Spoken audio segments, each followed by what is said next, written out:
Grace Kamweru is a landscape architect, environmental planner, and assistant lecturer at the Technical University of Kenya. In episode 4 of the Future Cities Africa series, focusing on urban governance and how to get it right in managing urban growth in towns and cities in Kenya, this episode will explore the climate and sustainability agenda for future cities. Grace, welcome. What is the status of climate change and associated crises in this post-pandemic era at a city level? I'll start by attempting to answer this. Is that yes, climate change is here, but I'll start by saying that global and national and local economies are still on development paths that are dependent on fossil fuels and the finite natural resources that are continually harming the planetary and human health. And this is evidenced by the three mega crises of our time. So the climate change crisis, the biodiversity loss crisis, and the waste and pollution crisis. So as a result of this crisis in 2020, at the height of the COVID-19 pandemic, you reckon that nature revealed a myriad of consequences with various parts of the world experiencing droughts, wildfires, floods, and even here in East Africa, we experience the locust swarms. So cities and the urban countrysides or the peri-urban centers surrounding cities. So in this case, like Nairobi, we have peri-urban centers around Nairobi, like in Kiambu or in Rongai, where these are the places where many of these trends converge, since the urban environment amplifies these challenges. So this is attributed by the growing population, which is largely concentrated in cities, along with the increase in resource consumption and production. So to sustain the needs of the people now living in the cities, we find that it accounts for like 90% of global biodiversity loss, 90% of water stress, and 54% of global greenhouse gases. How has the pandemic affected the progress and the transition towards the Sustainable Development Goals? And what is the impact of climate action plans in Kenya? And are there any possible key successes to date? The pandemic was at the height in the year 2020. And since the world met together, the countries of the world met together in 2015 in Paris, and they launched the Transforming the World, the 2030 agenda. We found that there was some progress to start with. But with the pandemic happening, we saw that years and even decades of progress have been halted, and even in some cases, the progress has been reversed. So in the pandemic year, that is 2020, we found that global extreme poverty, the rate rose for the very first time in 20 years. So hundreds of millions of people were pushed back into extreme poverty and chronic hunger.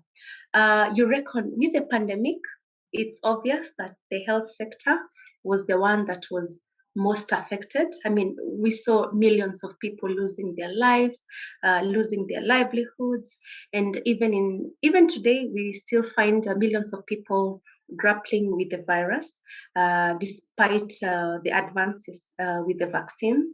And also, life expectancy has been shortened in some regions. Now, the education sector, I think, was another sector that was really disrupted. We saw that learning was disrupted across the world in the times of forced lockdowns, where schools and universities were forced to close down. So that means in this year, 2021, we find that school calendars have really been affected, where learning is continuous. There are really no breaks for students between semesters or terms. I think the other sector that was affected was gender equality, with the forced lockdowns and families coming together and staying at home most of the times. We find that women who are the primary caregivers, they were forced to have their kind of work increased at home, which is essentially unpaid work. We also saw major losses for manufacturing industries, where, for instance, like here in Africa, we see that industries they are labor intensive. We also saw industries like the aviation. I mean, air travel was really disrupted when countries closed down their borders. So because of the lockdowns, they could not operate. And this also led to the companies laying off employees, which also affected incomes for many families. And then also the pandemic has also brought in and exposed and even intensified inequalities within and among countries. So we see power asymmetry. So the gap between the rich and the poor continues to increase. And definitely the poor are really affected because the pandemic makes their situations more vulnerable. So there are so many areas that I think were affected, but to me, these were the main sectors that really suffered during the pandemic. On what Kenya is doing in terms of climate action, I would say that the Climate Change Act of 2016 is the main legislation that is guiding Kenya's climate change response. So it helps it is the legal foundation for the National Climate Change Action Plan. So it's the action plan is often allocated 5 years. So the current Climate Change Action Plan runs between 2018 and 2022. So the Climate Change Act, which was effected by Parliament back in 2016, it provides that regulatory framework for enhanced response to climate change. So it basically addresses the options for low carbon, climate resilient development for Kenya. It helps Kenya to adapt to climate impacts and mitigate the growing emissions. Now, it's obvious that, and it's already apparent that Kenyans are already feeling the impacts of climate change. I mean, with higher temperatures in dry seasons, unpredictable rainfall patterns, increased incidence of droughts and floods, and the rising sea levels. And all these are impacting people across the country. So these extreme weather events have led to loss of lives, loss of livelihoods, reduced crop and livestock production. And this ultimately leads to food insecurity in the country and damage of infrastructure. But with the existence of the Climate Change Action Plan, I think we stand a chance to try and deal with climate change. So I don't have really tangible evidence of how the successes of the plan, but I would try to point out that Kenya, being a signatory of the United Nations and having taken part in the Paris Agreement, we are online to provide adaptation and mitigation measures on how to reduce the greenhouse gases by 30% by the year 2030. I think that's one possible success we have attained so far. At the national level, we have all these regulatory frameworks in forms of laws, policies, plans, and institutions that are all geared to address climate change. And the foundation of all this is in the Constitution of Kenya. So, and then in Kenya, we have devolved government with 47 county governments, and they're already in progress of setting aside funds for climate action. I think that's another possible success when developing their annual budget.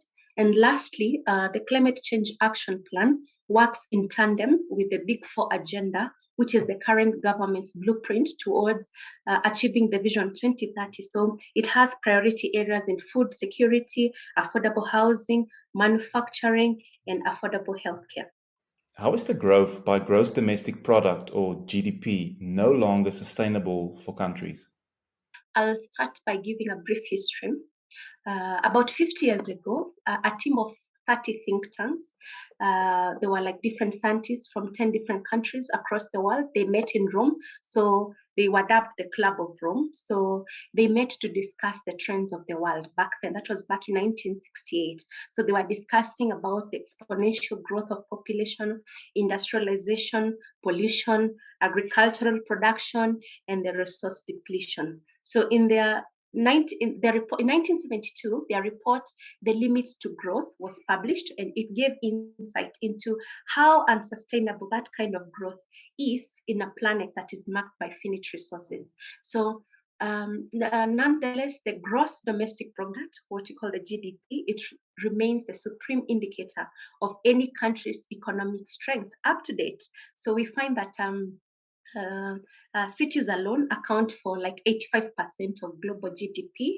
And despite that report on limits to growth, we find that today, 50 years later, is that we have doubled our population, we have doubled our global GDP, the gross GDP, and we have tripled material consumption, our material consumption, and that's alarming.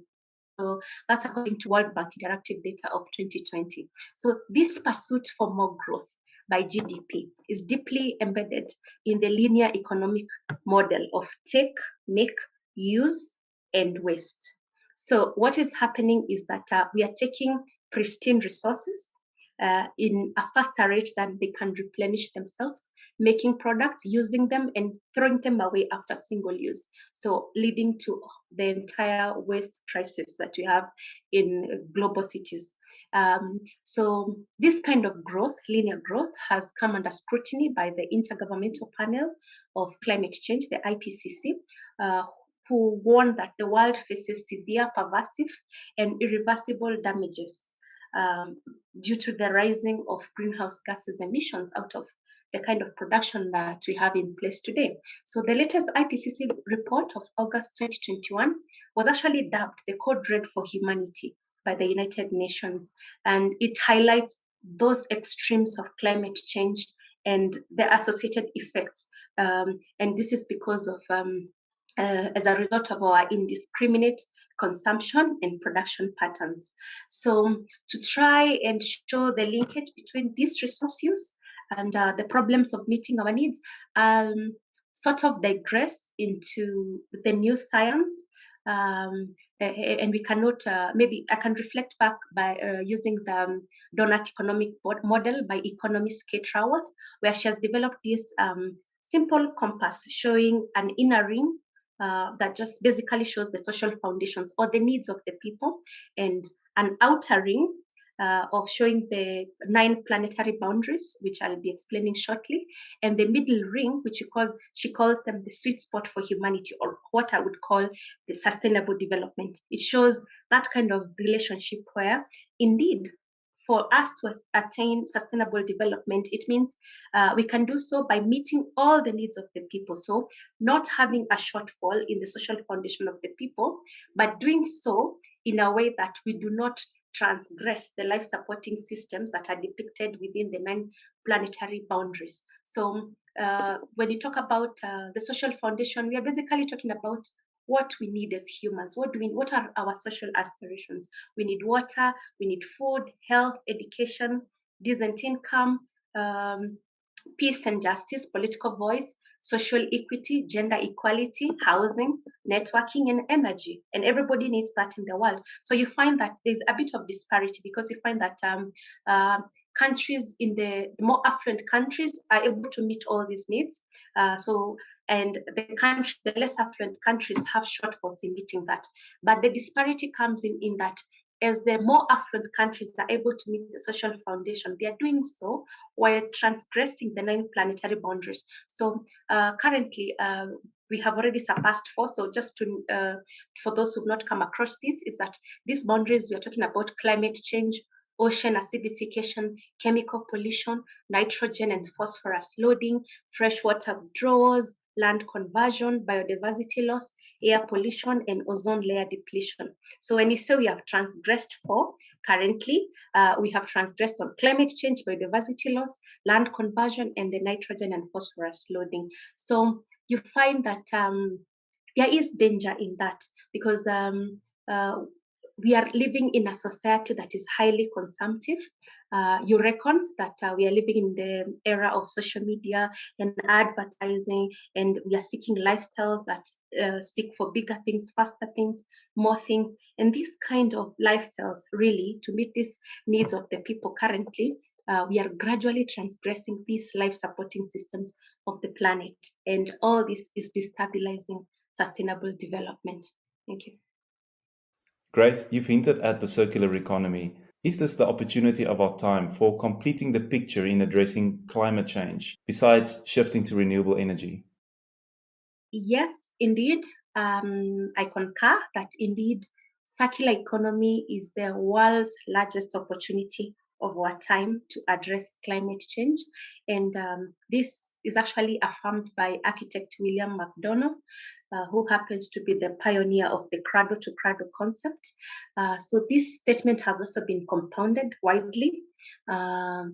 We can see, like, for instance, from the Circularity Gap Report of 2021 by Circle Economy, and also statements by the United Nations Environment Program Director, that is Inga Anderson, that the world is only 8% circular. So that means we have a 92% chance to shift, to transit to a better way of doing things, different from the business as usual, which has really proven that it is no longer sustainable. So to achieve the Paris Agreement target of 1.5 degrees, countries have agreed to decarbonize their energy systems. Now, the Ellen MacArthur Foundation has been at the forefront to promote the circular economy ideology at the global platform. We saw that they made a lot of contributions at the just concluded COP26, the World Leaders Summit at Glasgow. And they are basically trying to prove how circular economy completes that picture of achieving the Paris Agreement target, where half the effort can be attained using renewable energy, and the other half is by transitioning to circular economy. And maybe for those who've not come across this concept, to try and understand how this can happen, is that circular economy is a concept that rides on three principles, which involve, like, moving to a system that designs out waste and pollution, keeps products and materials in use, so we keep using materials over and over again and leverage their use. So that means treating waste at the end of their life cycle as fresh resource or fresh feedstock for new processes. And then the last principle is to regenerate natural systems. So the circular economy, I believe, is it's like sort of like a business logic that describes practical and scalable opportunities for all actors. When you talk about actors, you're talking about government, we're talking about the public because they are the main consumers. We are targeting industries because they are the ones that produce products, so there's a stake for everyone, and education also. And this is made possible by moving towards adopting new models and new policies for an economy that is by design regenerative and as waste-free as possible. So it presents that alternative development path that solves the world resource use problem that we desperately need today. So it's sort of like a shift from the linear economy, which is very wasteful, and it tries to tackle even issues of planned obsolescence, because we have seen that companies are making products that are not durable. So that's kind of making obsolete products where makes consumers to keep on buying over and over again. So I think circular economy is that ultimate opportunity to try and solve all these crises we are grappling with and ultimately solve the issue of climate change. On the water crisis in Nairobi, what is the role of water urbanism in addressing climate change in cities and the urban countrysides? So indeed, in Nairobi, water is a dissipating resource. We find that the city is particularly under a major water crisis that is marked by water scarcity and contamination in some of its water sources. So, like you can see, Nairobi River is pretty much polluted downstream because of the kind of activities that take place upstream and also within the city. So statistics show that there's a 25% shortfall of water supply in Nairobi, and an even more lamentable situation where only half of the 6 million Nairobi residents have access to piped water. So that means that the other half are forced to depend and rely on water kiosks, boreholes, water tankers, and even purchasing from water vendors who use like the hand-drawn carts. So this problem is even more magnified in informal settlements, where we find that there's a dire water shortage in the slums. So we find that only like a fifth of the informal settlement dwellers have access to piped water. Now, on the same issue of water is that this water crisis, it has a very close nexus with the prevailing COVID-19 pandemic. As you can see that water-related afflictions have been compounded by the COVID-19 pandemic, where water is playing a prominent role to forestall the imminent danger of the virus. I mean, with the advocacy by the government seeking for citizens to practice hand washing. So this kind of practice is being frustrated by the biting water crisis in the city.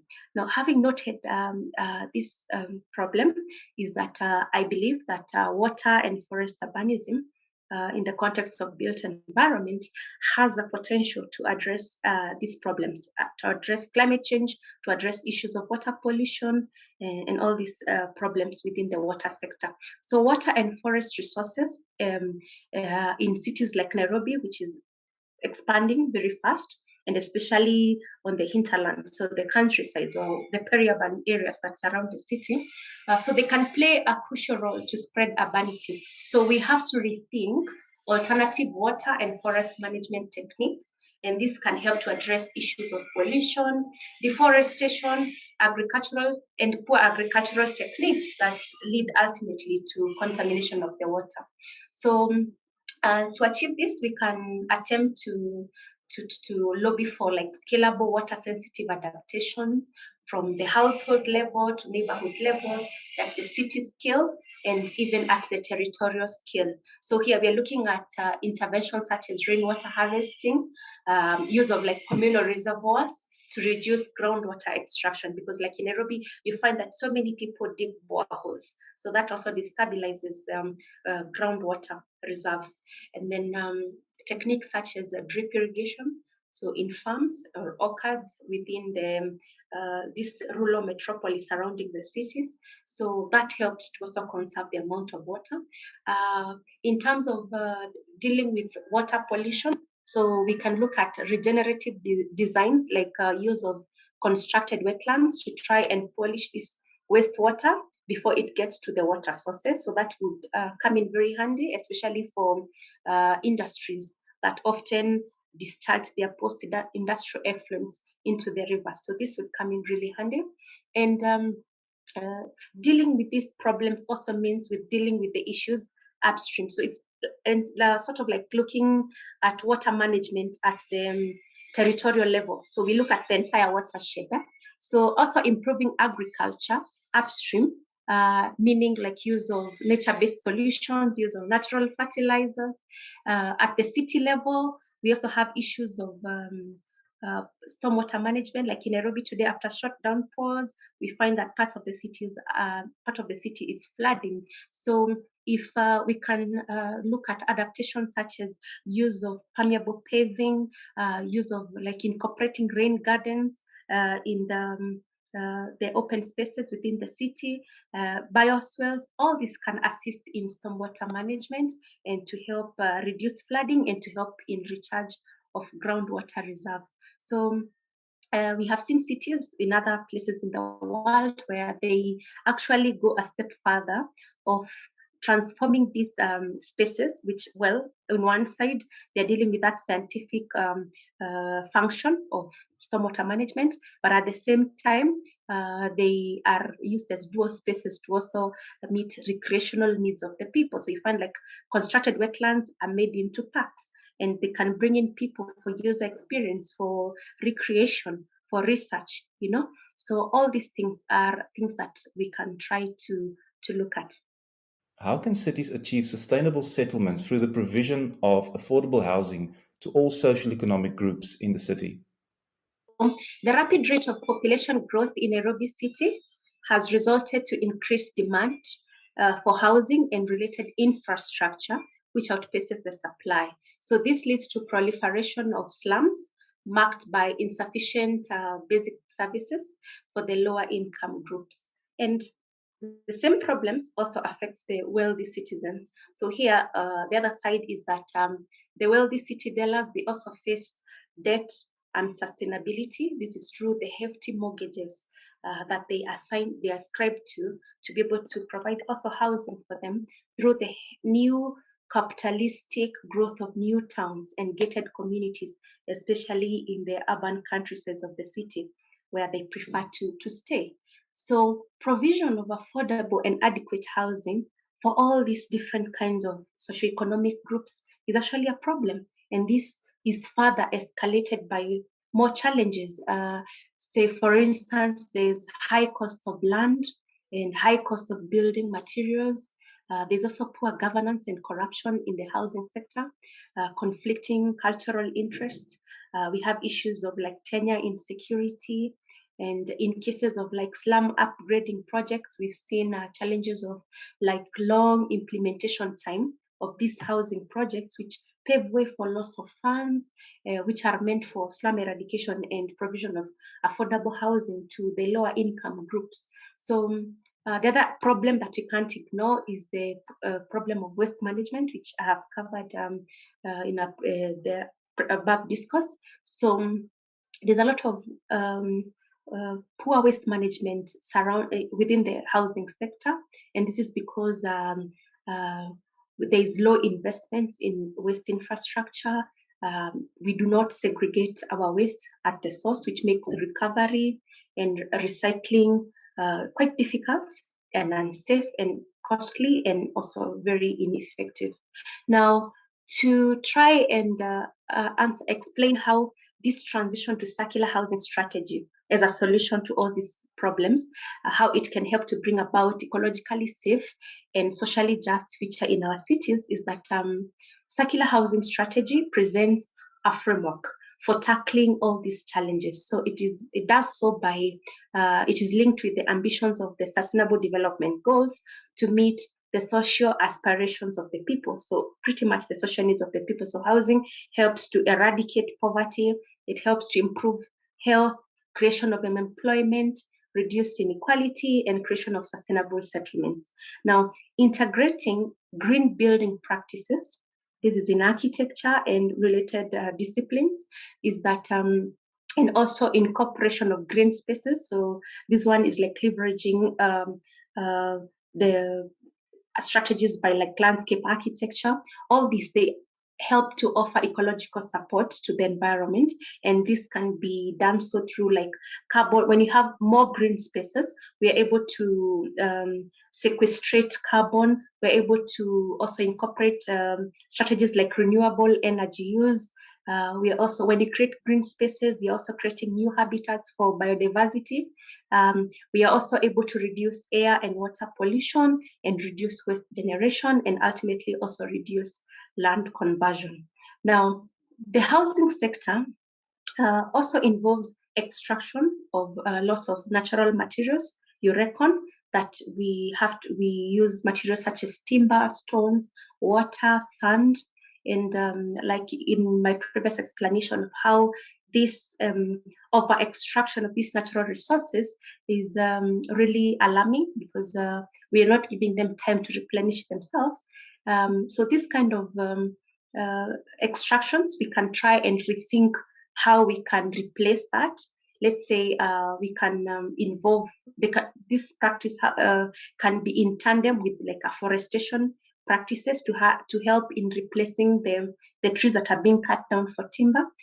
We can also embrace new technologies to try and avoid over-reliance on these limited resources. Let's say there are new technologies in architecture, like 3D printing in architecture, which many high-end architects at the global platform are already looking at the potential for the same. So this helps to reduce the material footprint on relying on the natural materials, which are finite in nature. Then to try and make the housing sector more socially just, is that the sector is labor intensive, you reckon? So labor procurement and supply chain services should also be circular to ensure there is fair pay to consultants. We find that sometimes the price given for design fees, let's say by architects, landscape architects, by planners, by engineers, we find that it's highly contested because some developers feel that they shouldn't pay for the amount of professional fees that is demanded by these consultants. But it's pretty much what is needed. So there needs to be like fair pay to the consultants. There need to be fair pay to the laborers. There also need to be fair pay to the transporters, because also the housing sector is also transport intensive. So, and all these kind of strategies will help in creating healthy, peaceful, and socially just environments. Grace, finally, what are the main challenges to addressing climate change? To try and answer this, because it's pretty much a complex question, is that I'll try to couple challenges and barriers to try and address climate change, because that's a question everybody wants to know. So I'll just attempt in my own view. And I'll also try to couple drivers and enablers, sort of like what are those possible solutions that we can embrace in trying to address climate change. So for the challenges is that it becomes difficult, especially in the low-income countries, for them to address climate change because of issues to do with finances. So you reckon from the COP26 discourse, there was all this discussion and debates between the less affluent countries and the island countries trying to contest why the countries that are more developed, the G7 countries, the G20 countries, that are essentially the higher or the greater emitters of like greenhouse gases, and therefore there is this finance that they're supposed to finance the low-income countries, because what happens is that the less emitters end up being to end up feeling the greater effects of climate change. So finance is very crucial. So if finance is availed, I think that would go a long way in to try and have this climate change mitigation measures. And then also on the part of the public, I mentioned that there is this zestful consumption patterns between the among the people. So that becomes a challenge, because in a society which is highly consumptive, to meet their needs calls for over extraction of materials and resources, then that becomes unsustainable. So that becomes a challenge, the kind of consumption patterns we have today. And the other challenge or barrier towards addressing climate change is that, especially in cities in Africa, we have less innovations and less technology to try and deal with the issues of climate change, which becomes a challenge. There are cases where in more developed countries, they are already using technology. I mean, we're in the age of Internet of Things, on the big data analytics, where countries are using technologies to, for instance, in like the waste sector. So we find like countries like Korea, they're able to use like eco labels. Countries, I think it's in South Africa, where they use some mobile technologies to try and trace consumers. There is even a company called El Gramo from Chile. They are able also to have these like refill programs where they code products. So that means that it becomes very easy for them to trace the products, and it becomes also very easy for them to trace their consumers from the mobile technology. So we lack this kind of innovation. So if we had this kind of more innovations and greater technology, I think would go a long way to try and address climate change. The other challenge could be lack of infrastructure, still on the waste sector, because that's a sector that I'm very passionate about, is that we lack infrastructure. During my postgraduate stay at KU Leuven, I remember in Belgium, we used to have these coded collection bags for waste. So like green for organic waste, blue for plastic waste, brown for inorganic waste, and then the city had designated points where we would go and dump like glass waste. So this kind of infrastructure becomes very easy for the public to adopt. So, but in our case, like here in Nairobi, where we do not sort our waste right from the source, it becomes very difficult. So lack of infrastructure becomes a huge challenge and a barrier towards shifting to more sustainable and more, innovative ways of addressing climate change. So that is a very prominent barrier. So infrastructure is very important. Now, to um, try and brainstorm like different drivers and enablers that can help us to address climate change, I would look at this in terms of what can different actors do. So what can government do? What can the public do? What can producers and companies do? What can civil society do? And what can education institutions do? So to start with, like government can provide incentives in such a manner that for those organizations or companies that are already uh, doing climate sensitive ventures, government can offer incentives like zero taxing to such companies. So that would go a long way to encourage more and more innovations that are climate sensitive.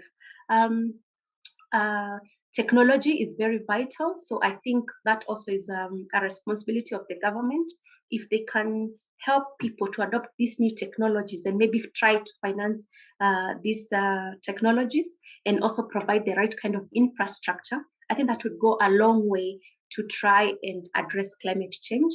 Um, as a person and a professional and as an assistant lecturer at a local university, so I still feel that academia has a huge stake in trying to address climate change. So education and awareness. So this means that by educating more people about the effects of climate change, the effects of these patterns that we see of consumption and production, and what can be done at all levels, I think it will help to create future change makers who will bring a great impact towards addressing climate change, not just now, but also in the future.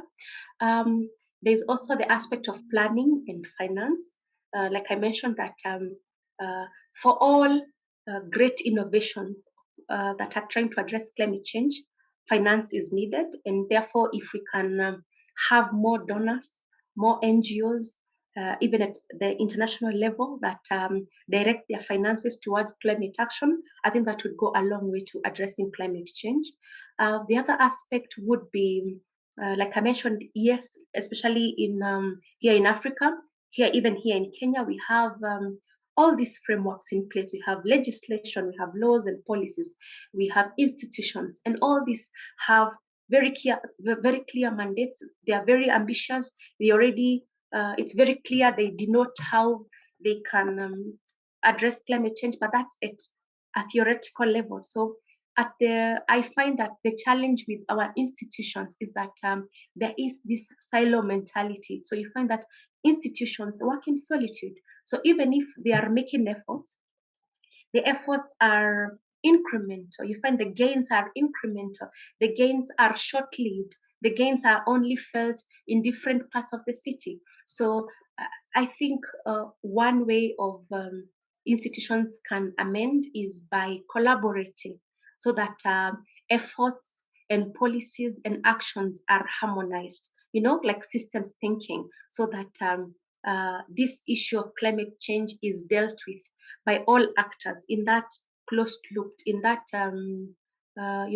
when we collaborate, it means the kind of solutions that will be effected will be felt across board. And then the aspect of monitoring and evaluation would also come in handy to try and address climate change, because when you monitor, you're able to know where the shortfalls are, where the drawbacks are, and you're able to know where more resources are needed. And then also there needs to be more investment in research. This can be done through capacity building. So if people in government, places of influence, or they can hold like workshops, they can hold more seminars, even at a global scale, to try and exchange ideas so that the issue of climate change is addressed by everyone at competent levels. And then the challenge for the public, pretty much everybody, is that there needs to be a shift in our behavior. So if there was individual and collective action from all individuals, this would go a long way in addressing climate change. So that would be my take.